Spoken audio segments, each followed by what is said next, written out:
This episode of Lawyers Tell All is brought to you by the Intake Academy. Do you know how to cement relationships with more of your ideal clients, get them to commit to you, and send you more referrals than you ever thought possible? Visit www.intakeacademy.com, where you will get the strategies you need to make the most of your marketing and advertising dollars. Plus, develop a team of intake specialists and attorneys who convert more qualified case opportunities and build meaningful relationships with prospective clients. Welcome to the Lawyers Tell All podcast, where Chris Mullins, the preeminent sales and communications consultant in the legal industry, shows you how it looks through lawyers' eyes. Here, innovators in the trenches provide powerful insights that help you connect with new clients, handle the sometimes harsh realities of the legal profession, and embrace the mindsets needed to succeed. Be sure to visit our website at www.lawyerstellall.com. And while you're there, subscribe to us via your favorite network. Now, lean in, tune in, and let's take a deep dive. It's Chris Mullins with Lawyers Tell All, and today I'm interviewing Jaclyn Roberson. How did I do? Roberson, but you're close. Roberson. Okay, so I tried, I didn't do it 3 times in a row though. So go ahead, Jaclyn. Go ahead and introduce yourself to everybody. Yes, thank you. My name's Jaclyn Roberson. I am an attorney in San Antonio, Texas. I have been licensed 20 years this year. And I run Roberson Duran Law. We are a family law, estate planning, and probate firm that serves South Texas. And I attended Tulane Law School and the University of Texas before that. And I feel like I have to make sure everybody knows that right now, as we're filming, my school, University of Texas, is 4-0 in football. Oh, yeah. Very excited. We have not been there in a long time, so I'm taking every chance I get to celebrate. Awesome. But I'm happy to be on your podcast today and excited to talk with you. All right, wonderful. Okay, so you mentioned a few different practice areas. What made you go into the practice areas that you're in?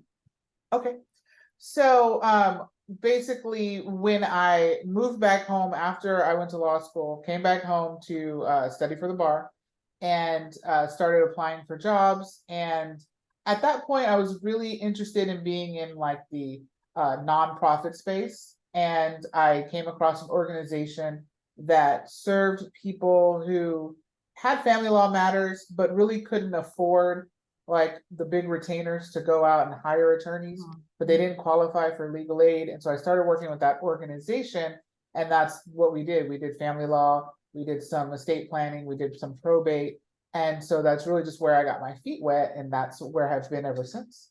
Mm-hmm. Okay. And why did you become a lawyer? Why did I become a lawyer?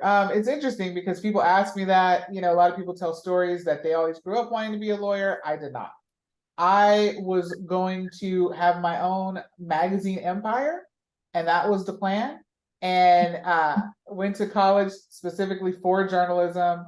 And a couple of years in, one of the courses you had to take was a course called media law.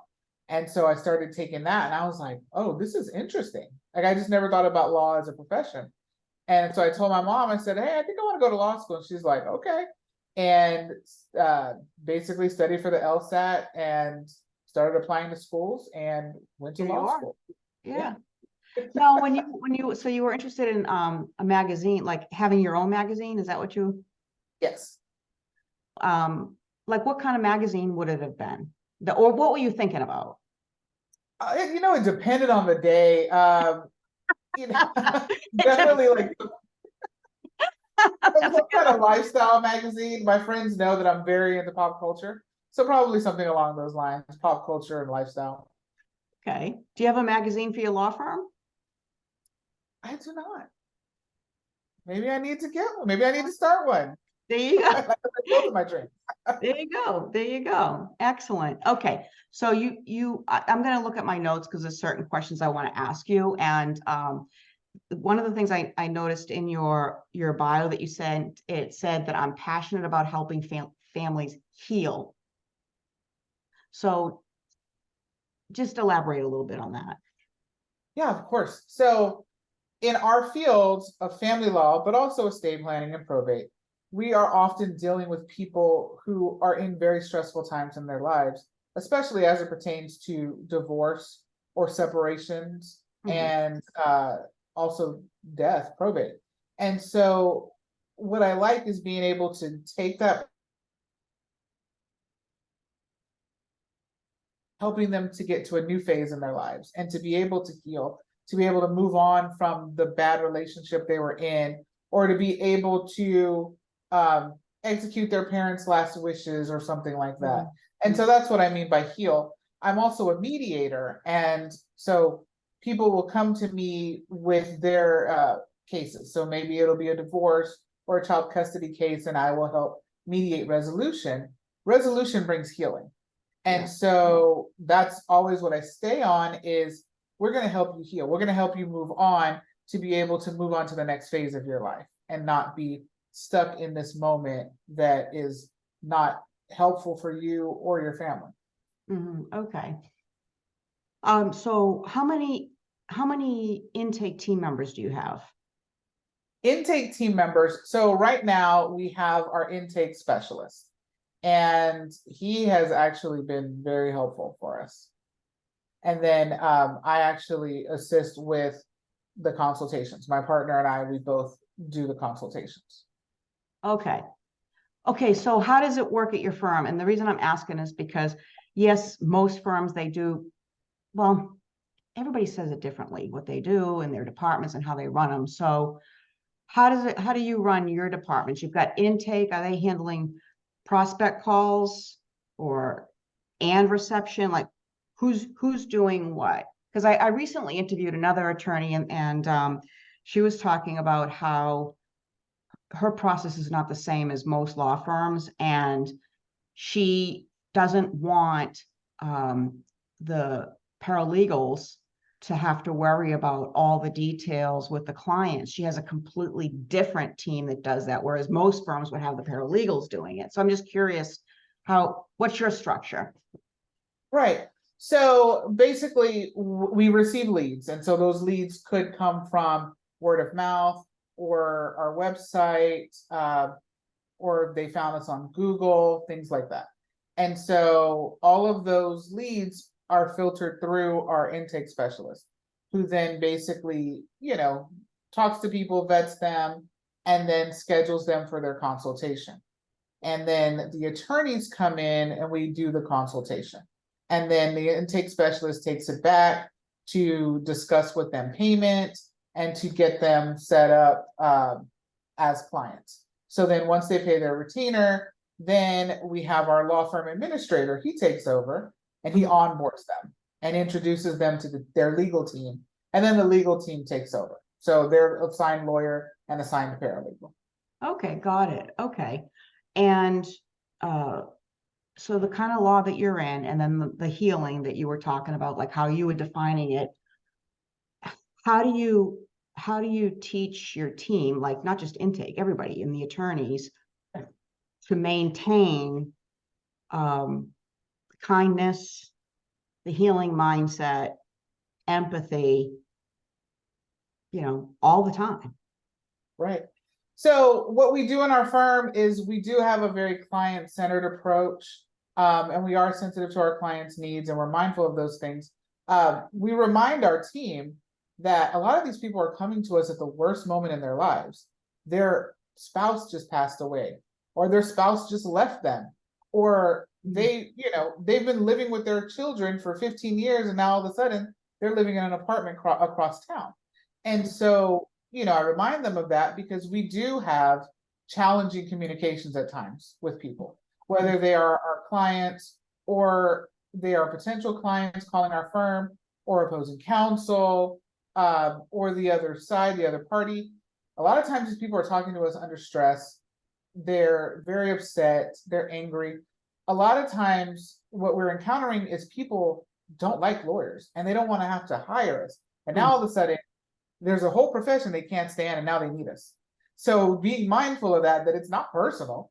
Like we did not create the situation they're in. We're just here to help them get through it. So remembering that and remembering to have a very like empathetic approach to people. That's what we like to do in our firm. Okay. And just out of curiosity, do you folks get your calls recorded? Are they recorded like at least your prospect calls? Yes. So the current system we had, they were recorded. At this time, they're not. They certainly can be. It just kind of depends on us, like how we're feeling in that moment. And that kind of, I could go a little deeper into that, but it kind of goes into firm management. I'm sorry, Jaclyn. I'm just chuckling for a second because you said how we feel in that moment. And that's what you said earlier about the magazine, like what type, how I feel in that moment. So I think that's great. It's very, very laid back. Okay, so you're not right now, but you can do it. Okay. Right. And kind of touching on that a little bit, we will record calls if we think there is a quality issue going on, quality control issue. So we were using an answering service for a while, and we wanted to record those calls to see how the answering service was handling those calls. If we have faith and we trust the person who's answering those calls, we don't necessarily record them. But we make sure that the caller knows that they're being recorded if they're being recorded. Okay, got it. Okay. What lessons did you learn from building your first firm? Yeah, so in 2006, I went out on my own for the first time. And so I was still a baby lawyer, and I started my firm on the floor of my mother's den. So I was in there sitting on the floor all day with a computer and, a little printer here and files everywhere, getting everything going. And I would say that one of the big lessons I learned in general is there are simple things you can do to make your firm look professional. So even though I was sitting on the floor of my mother's house, I had a custom domain name. I was not working from a gmail.com or a hotmail.com. I had, I think at that time it was probably jyrobersonlaw.com, right? So already there, I had a professional domain, and that cost me like $10, right? Using an answering service, somebody who can help you answer the phones, and the callers don't need to know that you're sitting on the floor of your mother's house while somebody in Dallas is answering your calls. A physical address. So, I stayed in my mom's house, I think, for about a month, and then I moved into my own space. You don't necessarily have to move into a space to be able to run your firm. You can do it from home. You can do it from Starbucks. Some people do it from their car. But to have a physical address that people can mail things to, that's not a PO box, right? So even if it's someplace, like some people like to use UPS, and UPS I think uses a street address. There are companies like Regis that offer virtual, addresses and things like that. Finding one of those companies, again, all of these things are pretty affordable and give you a professional front-facing appearance. Yeah. What did your mom think about it? Like, you're working on, you're on the floor. I mean, what did your mom think about it? What was she doing while you were doing all this? Come on. Yeah, she was like, as long as you're paying your bills, I don't care. Well, she supported me. She supported you. She must have been like so excited, right? Yeah, I think she was proud, but I was very thankful. I am very thankful to her to be able to do that, to be able to live at home with her at that time, save money, and be able to build my law firm. I really appreciated that. Yeah. Okay. So from the floor of you gotta write a book about that. I sat on my floor. My mom, you gotta do that. Okay. So let me ask you this. From that time to now, what happened? Like, how did you get from there to here? And why did you decide to go this far? Yeah. So, so I started that firm in 2006, and I had it open for uh, about 2.5 years. And then I decided to follow one dream that I'd had, which was working for the DA's office and in child welfare cases. So, basically abuse and neglect cases. And I did that for 3.5 years. And I was very lucky to be able to do that.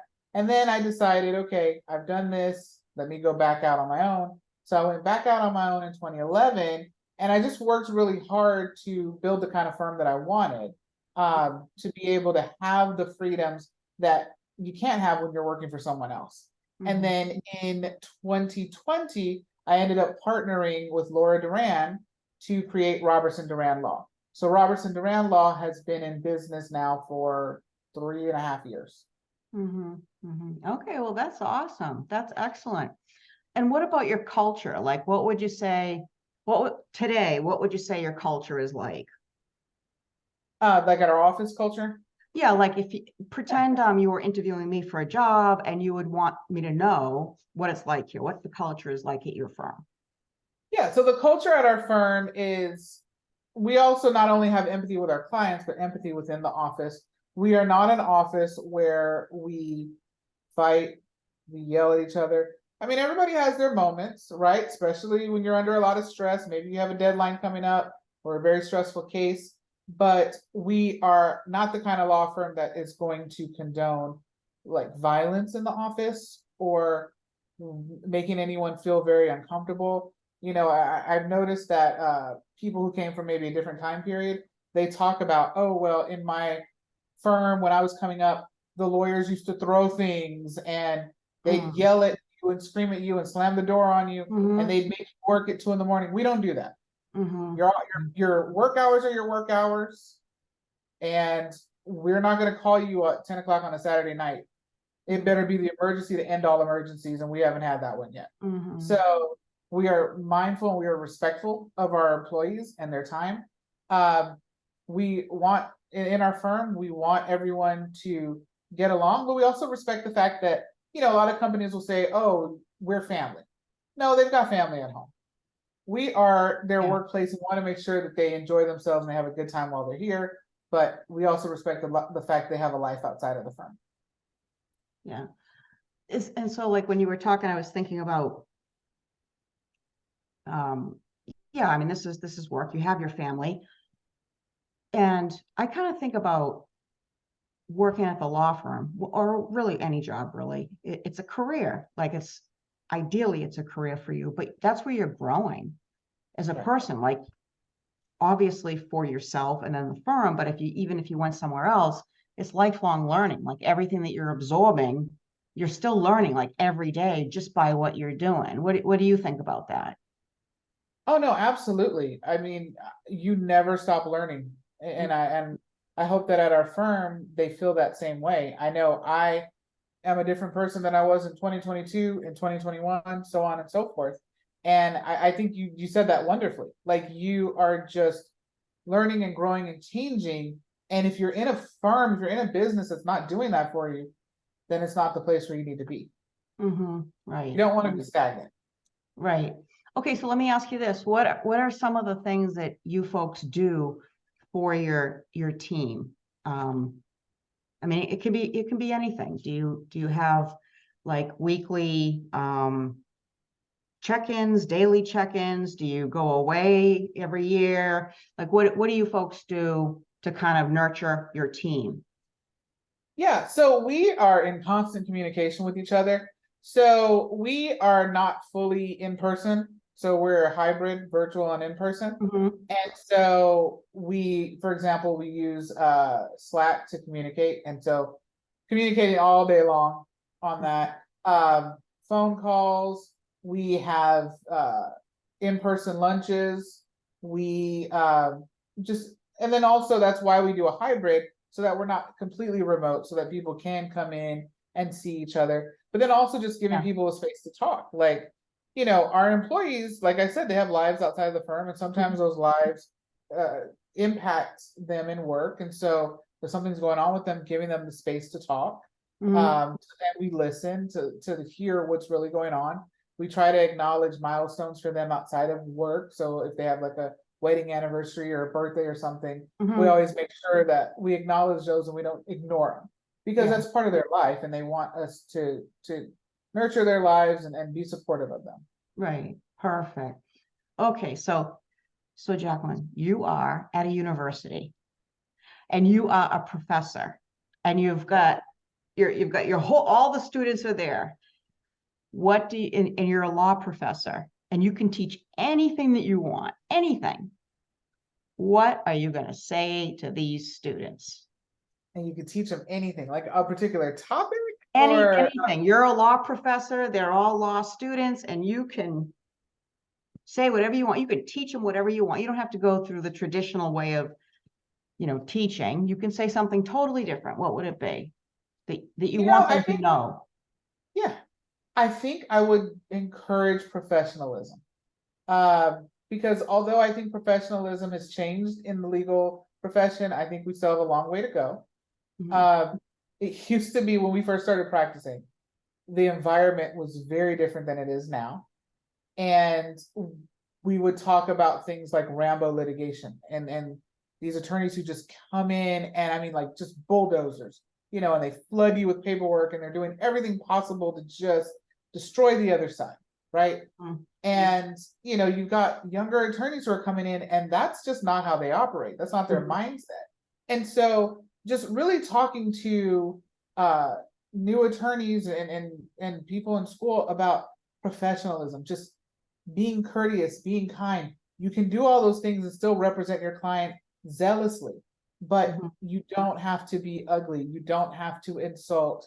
There are a couple of depositions that have circulated throughout the years of just very, very troubling depositions, and they're entertaining to watch in that moment. But I couldn't imagine sitting in a deposition and being yelled at like that. And so having attorneys understand, like, we are all in the same boat here. We are all just representing these clients, and the conflicts that we have within these cases don't need to extend out from these cases. And we can be collegial and we can be professional and, treat each other well and still work hard for our clients. Yeah. Well said. I mean, they're not teaching how to run a law firm or be a business person at law school. So, I mean, how did you figure that out? Like, the business of law, how did you figure that out? And are you still in the middle of it? I'm still in the middle of it. I'm still figuring it out.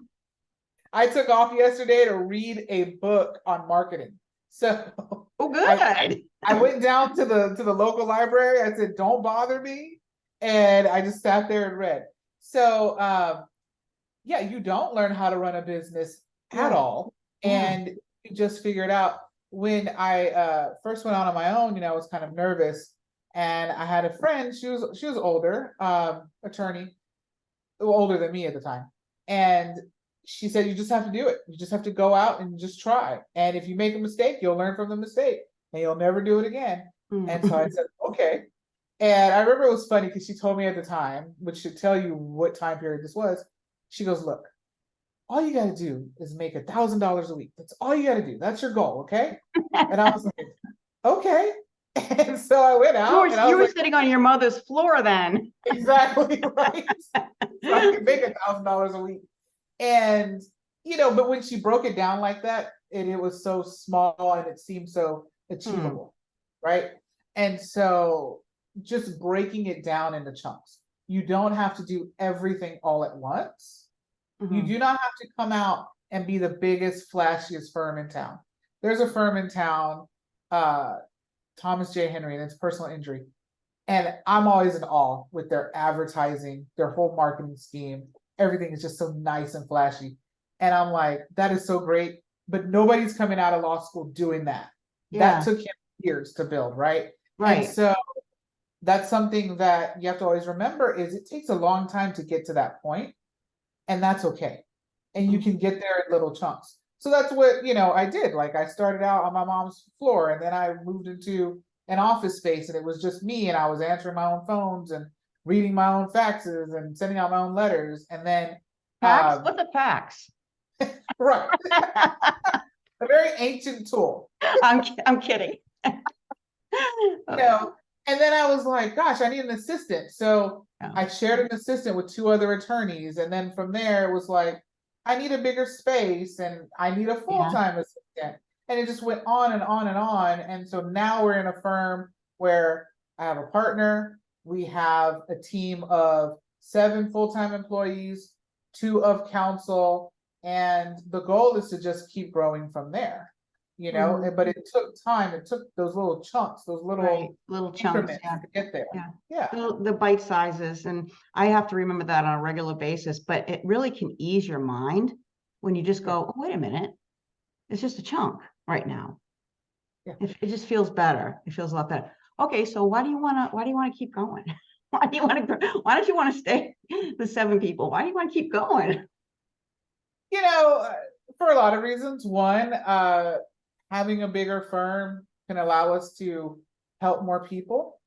But I'm gonna be honest, having a bigger firm also allows for us to do what we want to do for our team, to be able to pay them more money, give them more opportunities to grow, just be able to take care of them. You know, one of the things that I love about owning a business is being able to provide for other people. Like knowing that we're giving jobs to other people. I just think that's so great, you know, and not even from a control standpoint, but just it just feels like a blessing to be able to pass that on to someone else. Yeah.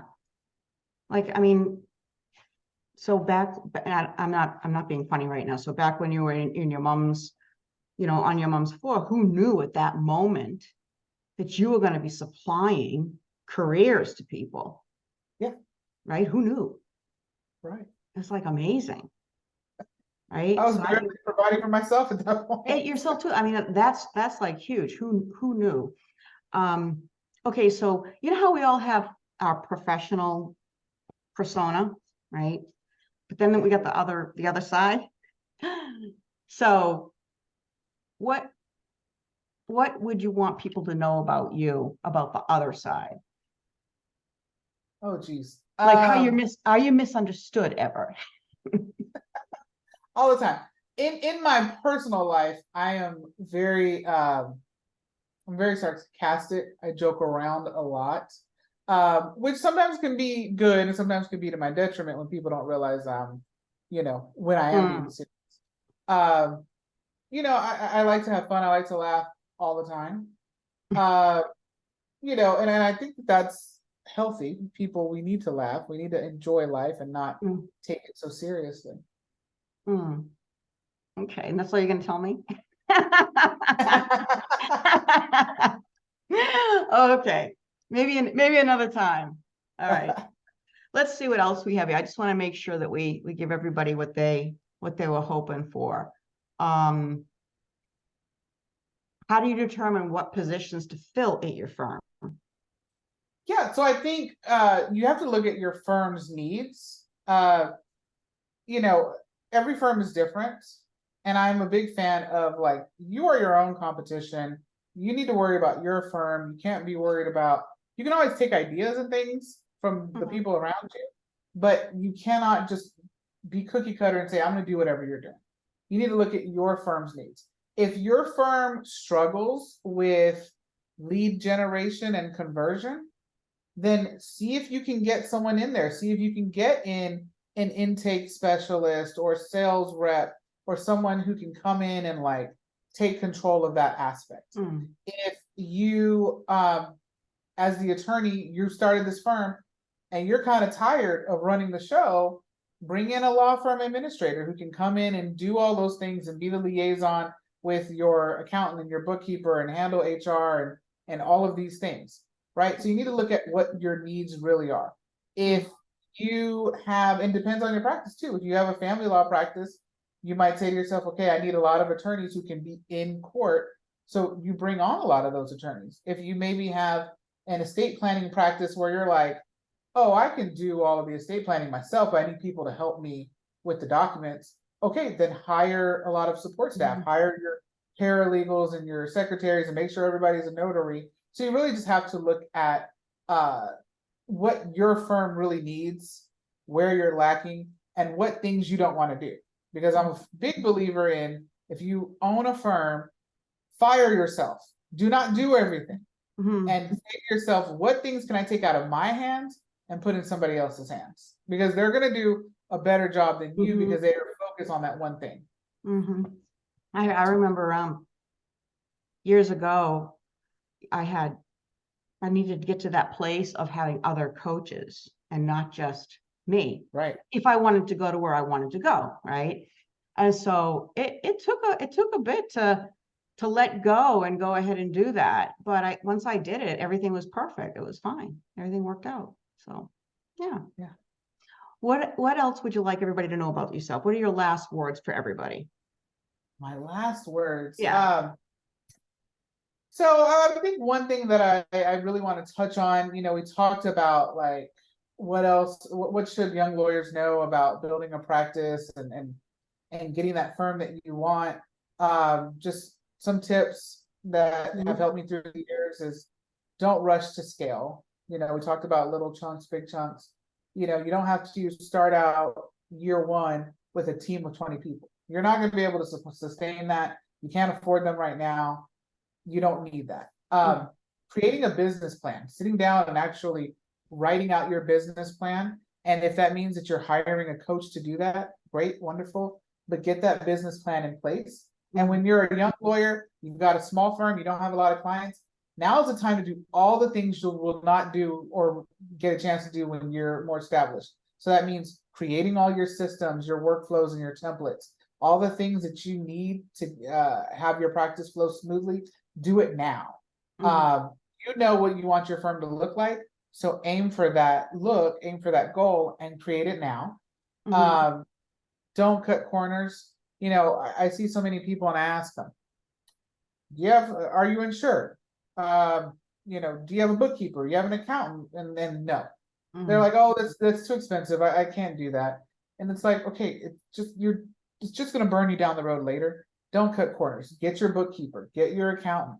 If you're in a type of area that would be well served by having malpractice insurance, get it now. Don't wait until you're 30 years down the road with a lot of risk behind you.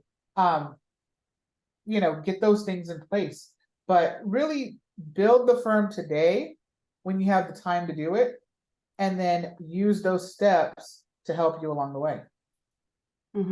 Yeah, and it would be great if in law school, if they gave everybody an assignment to build your firm,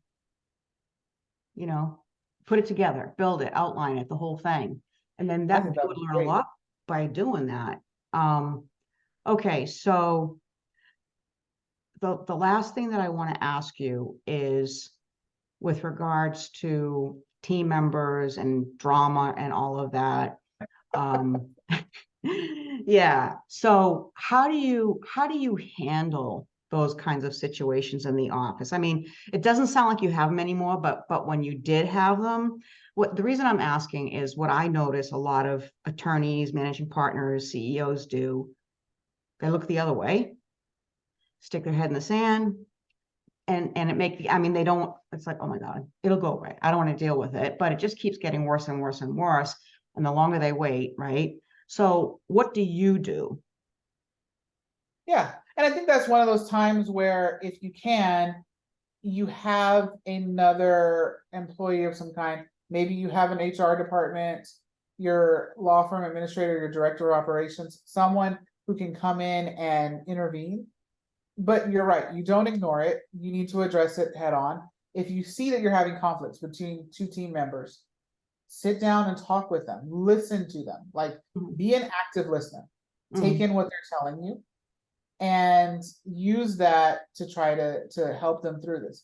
Sometimes you do have to bring in someone from the outside. Maybe you bring in an outside mediator or an ombudsman or someone to help you. But I promise you, the biggest thing is going to be just listen to them.